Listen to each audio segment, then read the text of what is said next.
Torturado por amor a Cristo. Capítulo 5. Mais uma vez, falarei sobre a igreja subterrânea. Ela funciona sob condições muito difíceis. O ateísmo é a religião oficial em todos os países comunistas. Dão mais ou menos liberdade de os velhos crerem, porém a juventude e as crianças não têm o direito de crer. Tudo nesses países, rádio, televisão, cinema, teatro, imprensa, casas editoriais, tem o objetivo de desarraigar a crença em Deus. A igreja subterrânea tem muito poucos meios de opor-se às enormes forças dos estados totalitários. Seus ministros na Rússia não tiveram qualquer preparo teológico. Existem pastores que nunca leram a Bíblia toda. Contarei como muitos foram ordenados. Encontramos um jovem russo que era ministro secretamente. Perguntei-lhe quem o havia ordenado. Respondeu-me: não tínhamos nenhum bispo que nos ordenasse. O bispo oficial não ordena ninguém, a não ser que tenha sido aprovado pelo Partido Comunista. Então, 10 de nós, jovens crentes, fomos ao túmulo de um bispo que havia morrido mártir. 2 de nós colocamos as mãos sobre o seu túmulo. Os outros formaram um círculo ao redor de nós e invocamos o Espírito Santo para nos ordenar. Estamos certos que fomos ordenados pelas mãos traspassadas de Jesus. Para mim, a ordenação desse jovem é válida diante de Deus. Homens ordenados dessa maneira, que nunca tiveram qualquer preparo teológico e que muitas vezes sabem pouco a respeito da Bíblia, levam avante o trabalho de Cristo. É como a igreja dos primeiros séculos. Que seminários frequentaram aqueles que por Cristo transtornaram o mundo? Será que todos sabiam ler? E quem lhes forneciam Bíblias? Deus era quem lhes falava. Nós, da igreja subterrânea, não temos catedrais. Qual, no entanto, é a catedral que seja mais bela que o céu aberto, para onde erguíamos o olhar quando nos reunimos secretamente nas florestas? O gorjear dos pássaros substituía o órgão. A fragrância das flores era o incenso, e os andrajos de um mártir recém-saído da prisão impressionavam muito mais do que os paramentos dos padres. Tínhamos a lua e as estrelas por velas.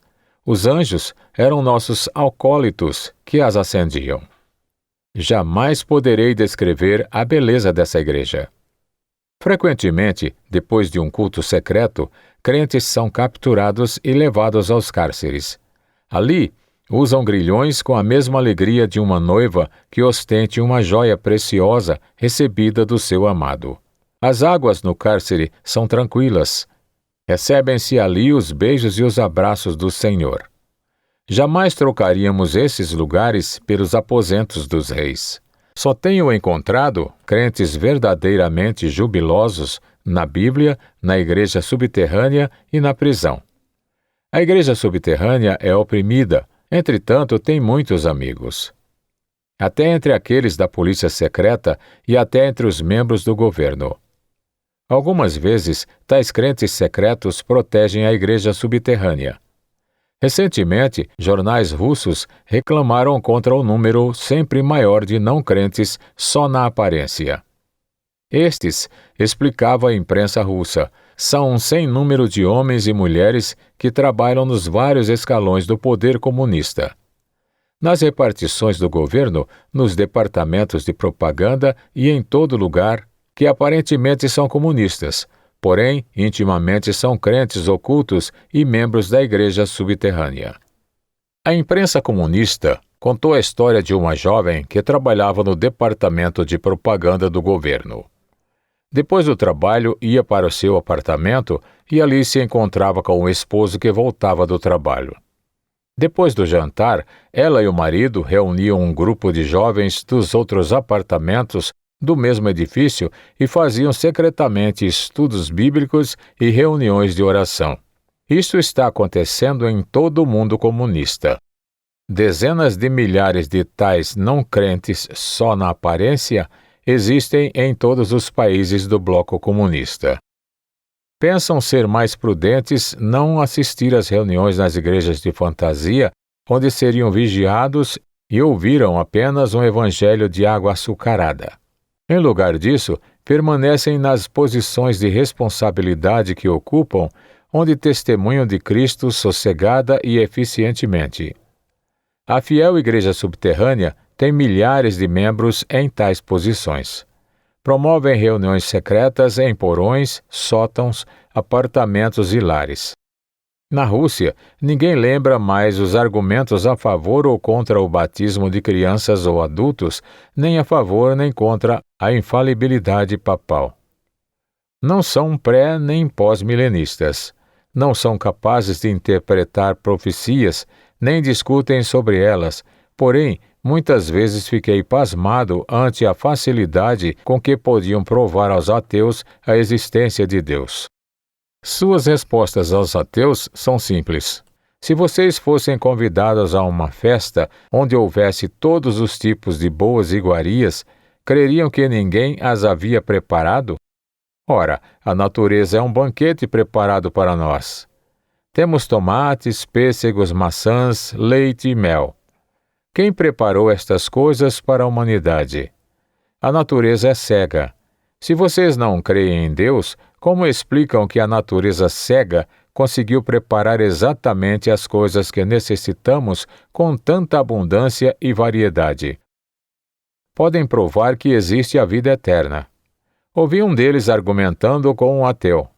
Suponha que pudéssemos falar com um embrião no seio materno e que você lhe dissesse que a vida embrionária é muito curta, seguindo-se a ela uma vida real e longa. Que responderia o embrião? Diria exatamente o que vocês, ateus, nos respondem quando falamos sobre o paraíso e o inferno. Diria que a vida no seio materno é a única vida e que tudo mais é insensatez religiosa. Todavia, se o embrião pudesse pensar, diria a si mesmo: aqui estão braços crescendo em mim, não preciso deles, nem ao menos posso estirá-los. Por que crescem?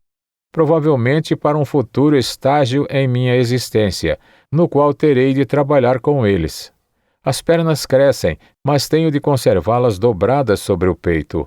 Por que crescem? Provavelmente haverá uma vida em um mundo vasto, onde terei de andar. Os olhos crescem, apesar de estar eu em completa escuridão e de não necessitar deles. Para que eu quero olhos? Provavelmente um mundo de luz e cores virá depois deste. Assim, se o embrião pudesse refletir no seu desenvolvimento, saberia a respeito de uma vida fora do seio materno, sem vê-la. O mesmo acontece conosco. Enquanto somos jovens, temos vigor, porém não fazemos ideia de como usá-lo corretamente. Quando, com o passar do tempo, crescemos em conhecimento e sabedoria, o carro fúnebre espera-nos para nos levar ao túmulo. Então, por que foi necessário crescer em conhecimento e sabedoria, se não mais poderemos usá-los? Por que crescem os olhos, as pernas e os braços em um embrião? É por causa do que vem depois. Tal é o que nos acontece aqui. Agora crescemos em conhecimento e sabedoria para usá-los no que vem depois. Estamos assim preparados para servir em um plano mais elevado que se segue à morte. A doutrina do comunismo a respeito de Jesus é que ele nunca existiu. Os obreiros da Igreja Subterrânea respondem a isto facilmente. Que jornal tem você aí? É o Právida de hoje ou de ontem? Deixa-me dar uma olhada. 14 de janeiro de 1964. 1964 começou a ser contado de quando?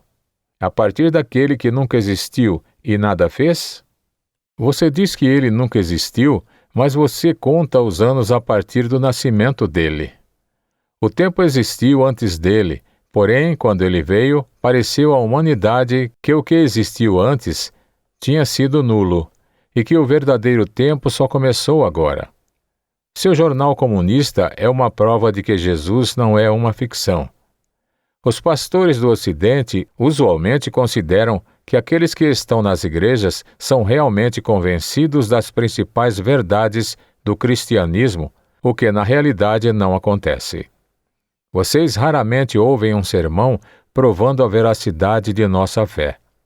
Porém, por trás da cortina de ferro, homens que nunca aprenderam isso dão aos seus convertidos uma base muito sólida. Não há uma linha divisória, nítida, que possibilite dizer onde é que a igreja subterrânea, a principal coluna do cristianismo, termina e a igreja oficial começa.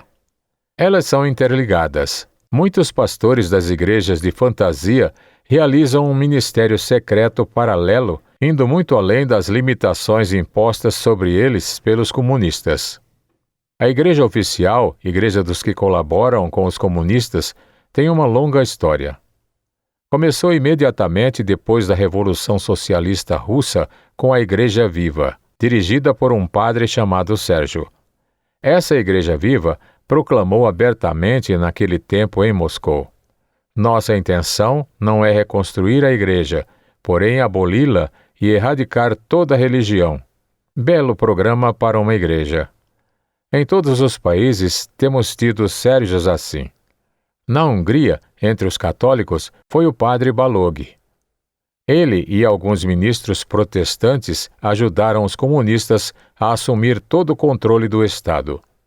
Na Romênia, os comunistas subiram ao poder com a ajuda de um padre ortodoxo chamado Burducea, ex-fascista que teve de indenizar os vermelhos pelos seus pecados passados, tornando-se ainda mais vermelho do que seus chefes. Esse padre postou-se ao lado de Vyshinsky, secretário soviético de Estado, e sorriu num gesto de aprovação quando aquele declarou na inauguração do novo governo comunista: este governo construirá um paraíso terrestre e vocês não precisarão mais de um celestial.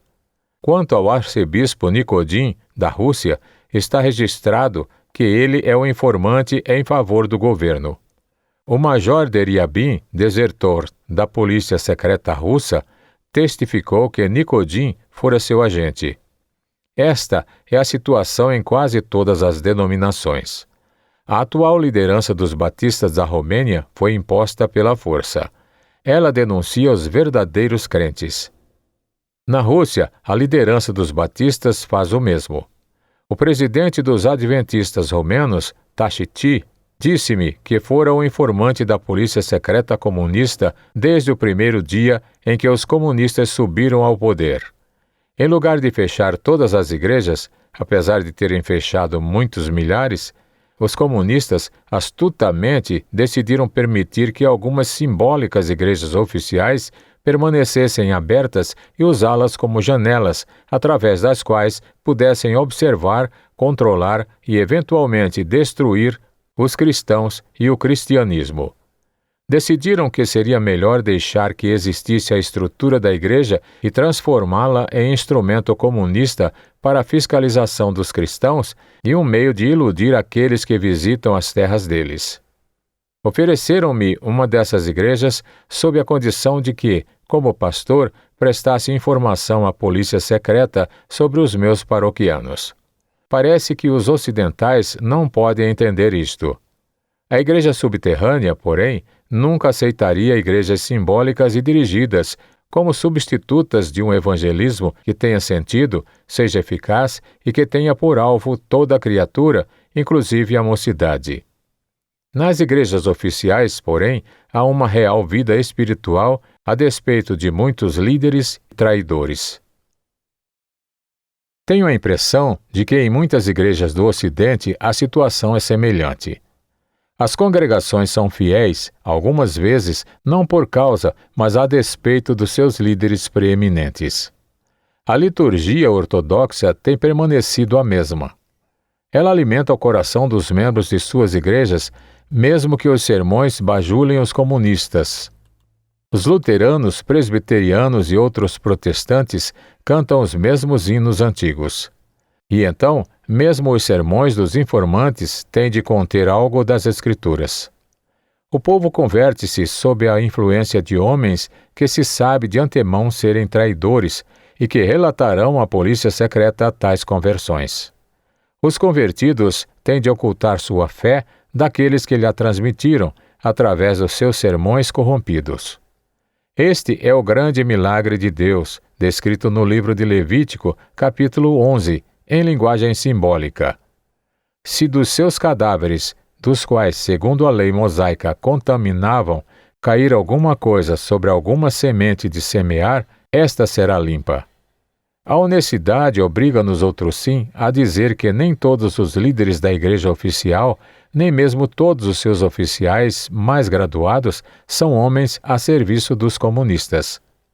Membros da igreja subterrânea também são preeminentes nas igrejas oficiais, com exceção daquele que tem de permanecer oculto. Estes encaram o cristianismo não como uma religião que se acomoda a tudo e a todos, mas como militante. Quando a polícia secreta veio fechar o mosteiro de Vladimir Sti, na Romênia, bem como em muitos lugares da Rússia, encontrou dificuldades. Alguns comunistas pagaram com a vida o crime de tentarem proibir a religião. As igrejas oficiais, no entanto, estão se tornando cada vez mais escassas. Duvido que em toda a União Soviética ainda existam 5 ou 6 mil igrejas. Os Estados Unidos, com a mesma população, têm umas 300 mil igrejas. E essas igrejas são na maioria apenas pequenos quartos, não igrejas, como as figuramos. Visitantes estrangeiros veem uma igreja repleta em Moscou, aliás a única igreja protestante em toda aquela cidade, e saem dizendo que ali existe mesmo liberdade. Até as igrejas estão superlotadas. Alegremente relatam: não veem a tragédia do que seja apenas uma igreja evangélica para 7 milhões de almas. Nem aquelas pequenas igrejas de uma saleta estão ao alcance de 80% do povo da União Soviética que até lá se possam locomover. Essas multidões têm de ser esquecidas ou alcançadas pelo método subterrâneo de evangelização. Não há outra alternativa. Quanto mais o comunismo progride em um país, tanto mais a igreja tem de ser subterrânea. No lugar das igrejas oficiais fechadas, surgem as reuniões das organizações antirreligiosas. Como a igreja subterrânea se alimenta de literatura ateísta. A igreja subterrânea também sabe usar tal literatura. Em primeiro lugar, alimenta-se de literatura ateística do modo como Elias foi alimentado pelos corvos. Os ateus dedicam-se com zelo e perícia a ridicularizar e criticar versículos bíblicos. Publicaram livros intitulados A Bíblia Cômica e A Bíblia para Crentes e Descrentes. Tentaram mostrar a estultícia de versículos bíblicos e para tal citaram muitos deles. Como exultamos com isso! As críticas eram tão estúpidas que ninguém as levava a sério. Os livros, no entanto, foram publicados aos milhões e estavam cheios de versículos da Bíblia, indescritivelmente belos, até mesmo quando os comunistas os ridicularizavam.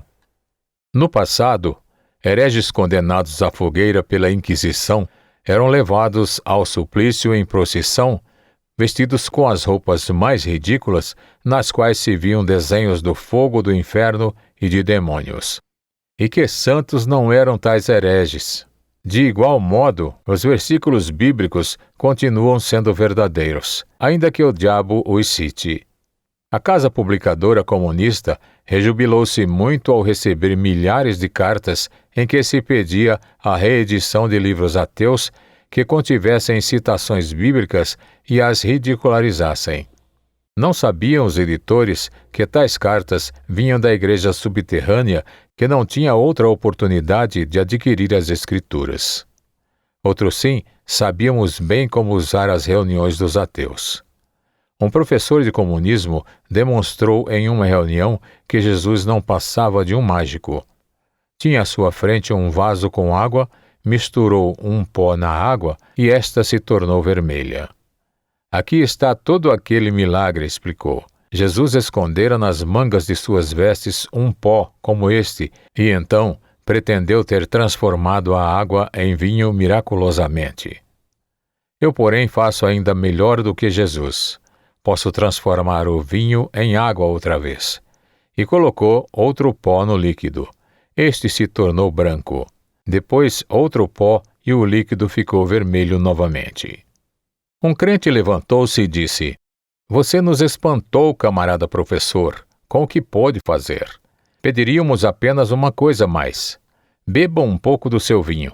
Ao que o professor replicou: Isto não posso fazer. O pó é venenoso. O crente atalhou: Aí está a grande diferença entre você e Jesus. Ele, com o seu vinho, tem nos alegrado durante estes 2000 anos, enquanto vocês nos envenenam com o seu. O crente foi preso. Entretanto, a notícia do incidente propagou-se muito, fortalecendo a fé. Somos fracos, pequenos Davis. Todavia somos mais fortes que o Golias do ateísmo, porque Deus está do nosso lado. Estamos com a verdade. Certa ocasião, um conferencista comunista estava fazendo uma palestra sobre o ateísmo. Todos os operários da fábrica foram convocados a assistir à reunião e entre eles havia muitos crentes. Sentaram-se silenciosos, escutando todos os argumentos do preletor contra Deus e sobre a estupidez de crer em Cristo.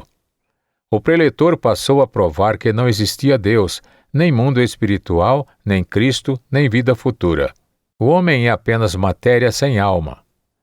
Disse repetidamente que apenas a matéria existe. Um crente levantou-se e perguntou se lhe era permitido falar. A palavra lhe foi concedida. O crente pegou sua cadeira portátil e a jogou no solo. Parou por um pouco, olhando a cadeira, depois dirigiu-se à plataforma e esbofeteou o preletor. Este ficou furioso. Suas faces ficaram vermelhas de indignação. Soltou uns palavrões e chamou colegas comunistas para que prendessem o crente. E perguntou: Como se atreveu a esmurrar-me? Que motivos teve para isso? O crente respondeu: Você acaba de provar que é mentiroso. Afirmou que tudo não passa de matéria. Eu apanhei a cadeira e a atirei no chão. A cadeira é de fato matéria. Ela não se revoltou. É apenas matéria. Ao receber a bofetada, você não reagiu como a cadeira. Reagiu diferentemente. Matéria não tem raiva nem fica furiosa, mas você ficou. Portanto, camarada professor, você está errado. O homem é mais do que simples matéria. Somos seres espirituais. De inúmeras maneiras como essa, cristãos simples da igreja subterrânea refutavam argumentos elaborados dos ateus. Quando estive preso, o oficial político me perguntou bruscamente: Até quando você vai com sua estúpida religião? Repliquei: Já vi muitos ateus, na hora da morte, arrependidos de terem sido ímpios, e invocavam a Cristo. Pode o Senhor imaginar um crente às portas da morte, arrependido de ter sido crente, e passar a invocar Marx ou Lenin para livrá-lo de sua fé? Ele começou a rir. Boa resposta, disse, e continuei. Depois que um engenheiro constrói uma ponte, o fato de passar um gato sobre ela não é prova de que seja firme. Um trem precisa passar sobre ela para que sua resistência fique provada. O fato de o Senhor ser ateu, quando tudo está indo bem, não prova a verdade do ateísmo. O ateísmo não dá segurança nos momentos de grandes crises. E utilizei-me de livros de Lenin para provar que, mesmo depois de se tornar primeiro-ministro da União Soviética, ele orava quando as coisas corriam mal.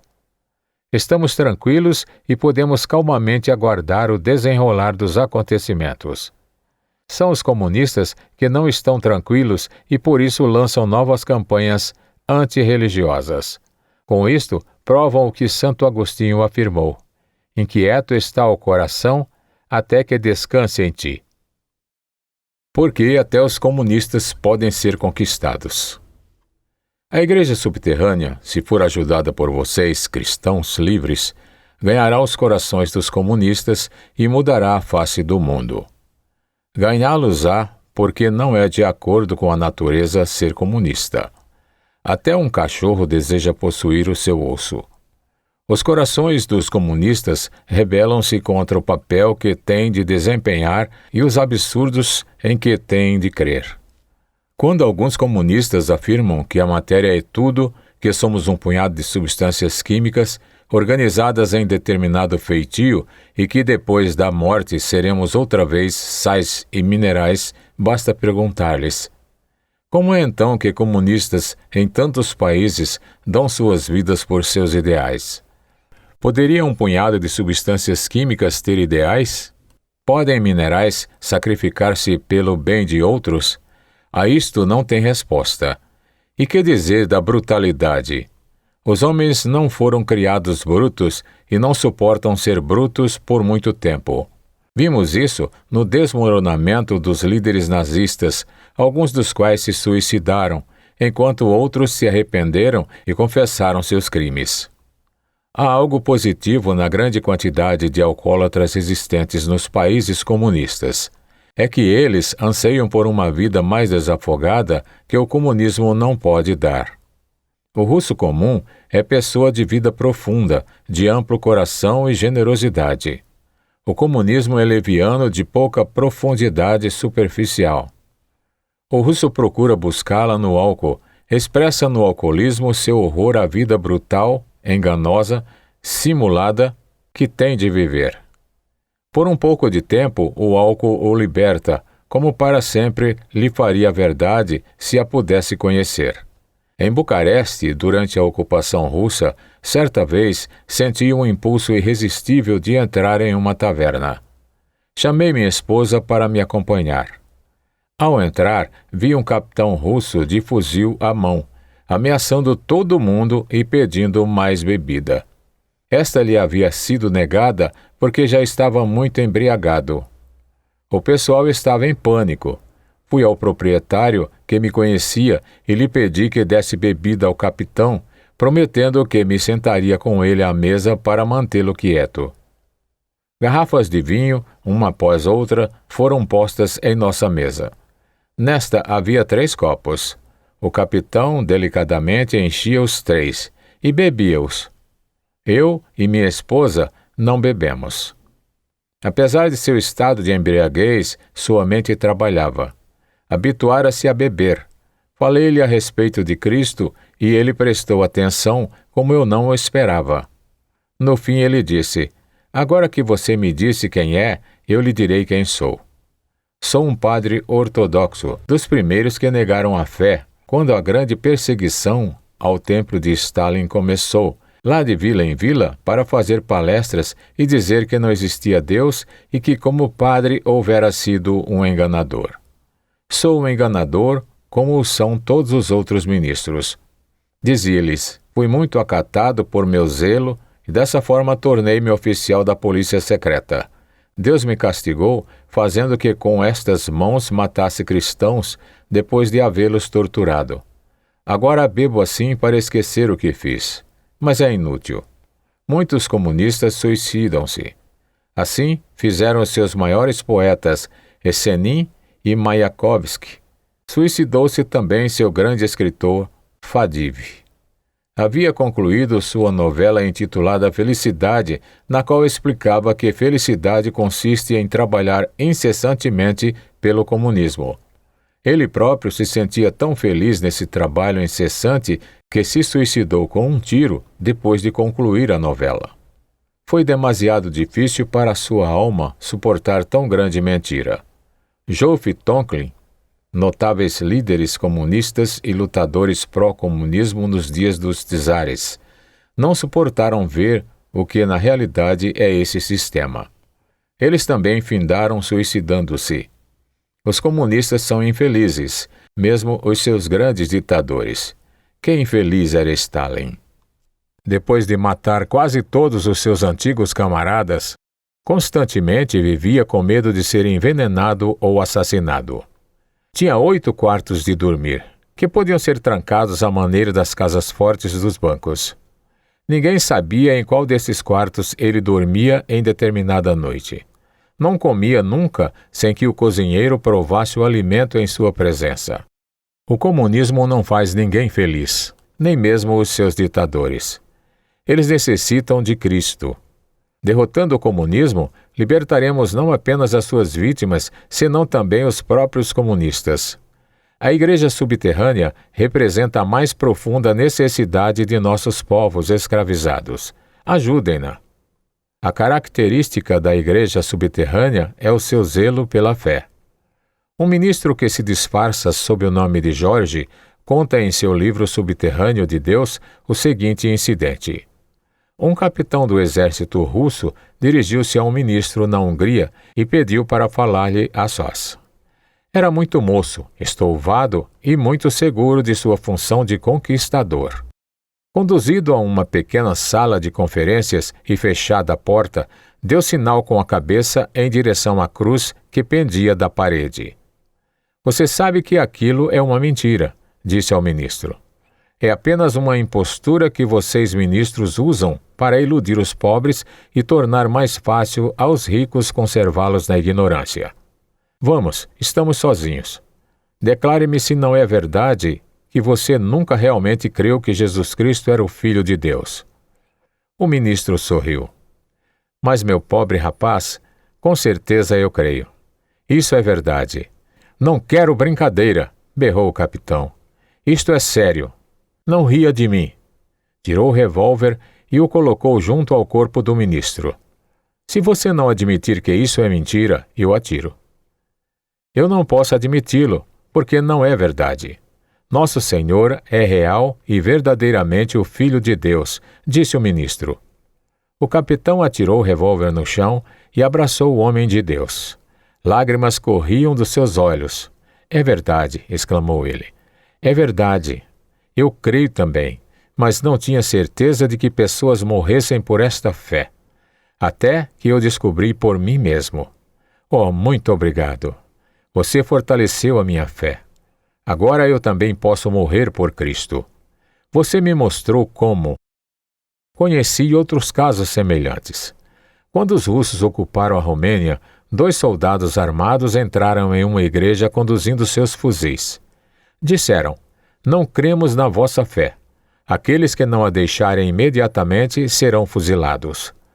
Os que a abandonam, passem para a direita. Alguns passaram. Estes receberam ordens de sair da igreja e ir para casa. Fugiram para salvar suas vidas. Quando os russos ficaram a sós com os crentes que permaneceram, abraçaram-nos e disseram-lhes: nós também somos crentes, mas queríamos somente a companhia dos que consideram valer a pena morrer pela verdade. Tais homens lutam pelo Evangelho em nossos países. E lutam não somente pelo Evangelho. Lutam igualmente pela liberdade. Nos lares de muitos crentes ocidentais, algumas vezes se gastam horas a ouvir música profana. Em nossos lares, música alta pode também ser ouvida, porém, é apenas para abafar conversas sobre o Evangelho e o trabalho oculto, de forma que os vizinhos não nos ouçam e delatem a polícia secreta. Como se regozijam quando por acaso encontram um verdadeiro crente provindo do Ocidente. Ivan Moissev, um crente de 20 anos, ao dar seu testemunho de fé no exército de seu país, foi morto de maneira selvagem pela polícia soviética. É impossível exagerar as torturas sofridas por ele. A foto mostra 6 profundos ferimentos ao redor do coração, provocados por uma faca abrasada. O caixão foi entregue lacrado pelas autoridades soviéticas aos seus familiares e, posteriormente aberto, constatou-se o crime. Quem escreve estas linhas é pessoa sem importância. Sou, porém, a voz dos que não podem falar, dos que estão amordaçados e que jamais dispõem de quem os represente no Ocidente. Em nome deles, apelo para que haja grande seriedade de fé e no trato dos problemas do cristianismo. Em nome deles, peço orações e auxílio prático para a fiel sofredora Igreja Subterrânea das terras comunistas. Venceremos os comunistas. Primeiro, porque Deus está do nosso lado. Segundo, porque a nossa mensagem corresponde à mais profunda necessidade dos corações. Comunistas que estiveram nas prisões dos nazistas confessaram-me que oravam nas horas difíceis. Cheguei a ver oficiais comunistas morrerem pronunciando as palavras Jesus, Jesus. Venceremos porque toda a herança cultural do nosso povo está do nosso lado. Os russos podem proibir todos os escritos dos modernos cristãos.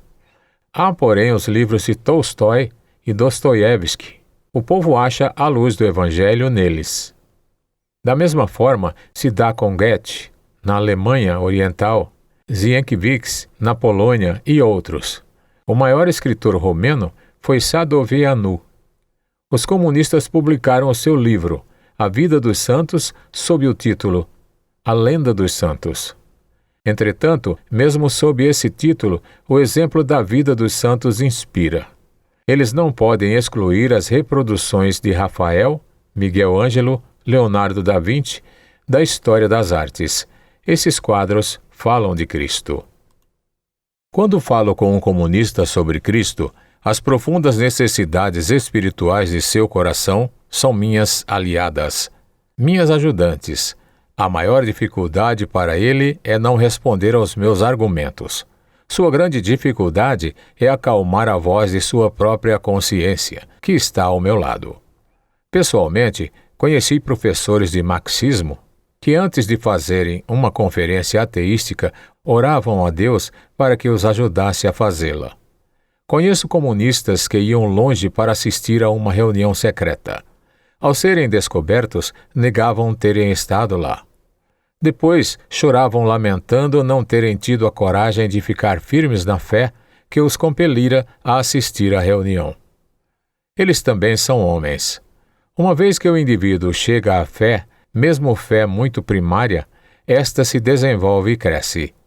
Estamos certos de que ela vencerá porque nós, da Igreja Subterrânea, a temos visto vencer vezes seguidas. Os comunistas são amados por Cristo, podem e devem ser conquistados para o Senhor, e só o podem ser pela Igreja Subterrânea de trás da cortina de ferro.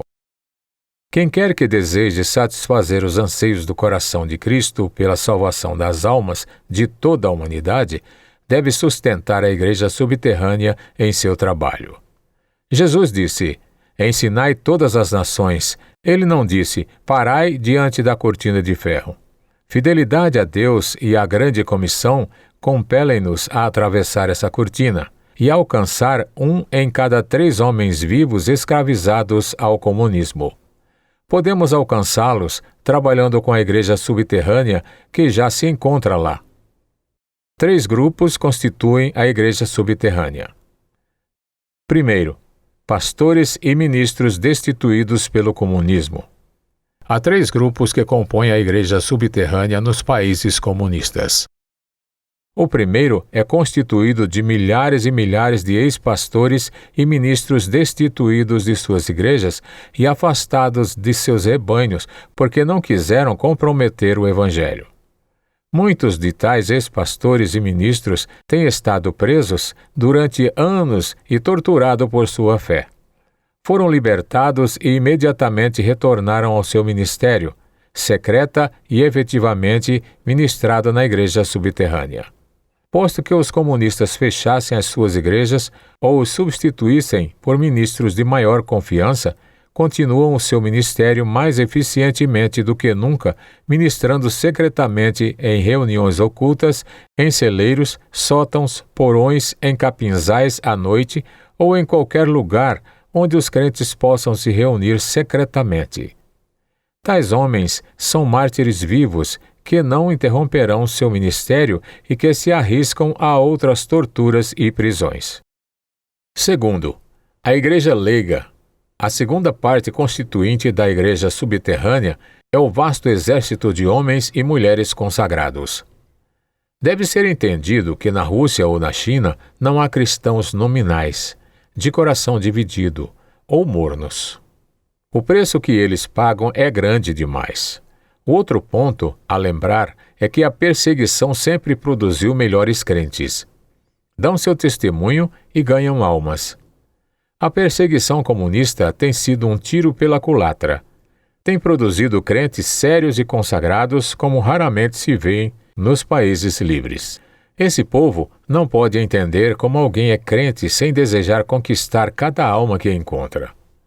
O Estrela Vermelha, jornal do exército russo, atacou os crentes russos dizendo: os adoradores de Cristo gostam de cravar suas garras vorazes em todos. Entretanto, o brilho de suas vidas cristãs conquista para eles o amor, dos seus conterrâneos e vizinhos. Em qualquer vila ou cidade, os cristãos são os moradores mais benquistos e amados. Quando uma mãe está muito doente para cuidar de seus filhos, é a mãe cristã que vem ajudá-la. Quando o homem está por demais doente e não pode cortar sua lenha, é um crente que faz isso para ele. Os crentes vivem o seu cristianismo e quando começam a testemunhar de Cristo, o povo escuta e crê, porque tem visto Jesus em suas vidas. Uma vez que ninguém, senão ministros licenciados oficialmente, pode falar em uma igreja, os milhões de fervorosos e dedicados crentes em todos os recantos do mundo comunista conquistam almas e testemunham nos mercados, nos chafarizes das aldeias, em toda parte por onde vão. A imprensa comunista admite que açougueiros colocam furtivamente folhetos evangélicos nos embrulhos de carne que vendem. Admite que os que ocupam lugares de influência em casas editoras comunistas voltam sorrateiramente tarde da noite, põem suas impressoras a funcionar e imprimem alguns milhares de exemplares de literatura evangélica e saem antes do nascer do sol. A mesma imprensa admite que crianças cristãs em Moscou têm recebido o evangelho de alguma fonte e depois copiam os trechos à mão. A seguir, colocam esses trechos nos bolsos dos sobretudos de seus professores, pendurados nos guarda-roupas das escolas. O grande número de homens e mulheres leigos é uma força missionária muito poderosa e eficiente na conquista de almas nas terras comunistas. Em Cuba, país comunista, ex-missionários afirmam que uma secreta igreja leiga está surgindo desde que todos os verdadeiros ministros têm sido presos ou perseguidos e após substituídos por ministros comunistas. Esses milhões de crentes dedicados, verdadeiros e fervorosos da igreja leiga têm sido purificados pelo fogo da perseguição com que os comunistas esperavam destruí-los. Terceiro, pastores e ministros oficiais que não aceitam mordaça nem são silenciados. A terceira parte vital da igreja subterrânea é o grande corpo de pastores fiéis das igrejas oficiais, porém igrejas amordaçadas e reduzidas ao silêncio. A igreja subterrânea não é algo completamente separado da igreja oficial. Em muitas terras comunistas, como a Iugoslávia, Polônia e Hungria, muitos dos pastores das igrejas oficiais trabalham ocultamente na igreja subterrânea. Em alguns países, há um entrelaçamento entre elas. Esses pastores não têm permissão de falar sobre Cristo fora de suas igrejinhas de saleta. Não se lhes permitem reuniões de crianças, nem de jovens. Os não crentes têm medo de assistir a elas. Os pastores não têm permissão de orar por membros enfermos de suas igrejas nas casas deles. São contidos por todos os lados pelos regulamentos comunistas, os quais tiram de suas igrejas todo e qualquer sentido. Muitas vezes, tais pastores, em face de restrições que tornam ridícula a chamada liberdade religiosa, corajosamente se arriscam por exercerem paralelamente um ministério secreto que ultrapassa de muito as limitações comunistas. Realizam um ministério secreto entre as crianças e moços. Evangelizam ocultamente em lares e porões. Às escondidas, recebem e distribuem literatura cristã entre pessoas de alma faminta. Arriscam sua liberdade, desdenhando secretamente as restrições oficiais e ministram àqueles que têm fome espiritual em torno deles. Aparentemente, dóceis e obedientes externamente, arriscam a vida para as ocultas espalhar a palavra de Deus. Muitos desses homens foram recentemente descobertos e presos na Rússia. Receberam a sentença de vários anos de encarceramento. Tais são os que constituem a terceira parte vital da igreja subterrânea. Ex-ministros expulsos e perseguidos pelos comunistas. A igreja leiga e pastores oficiais que secretamente desempenham um ministério muito maior e mais extenso do que lhes é permitido. Todos estes estão trabalhando na igreja subterrânea. Esta continuará até que o comunismo seja derrotado.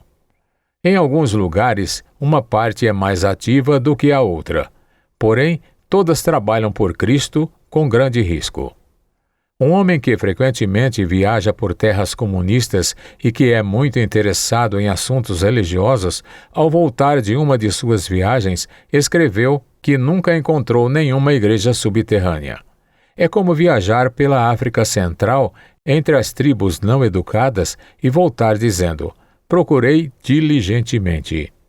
Perguntei a todos se falavam em prosa. Todos me responderam que não. A verdade é que todos falam em estilo prosaico, sem o saberem.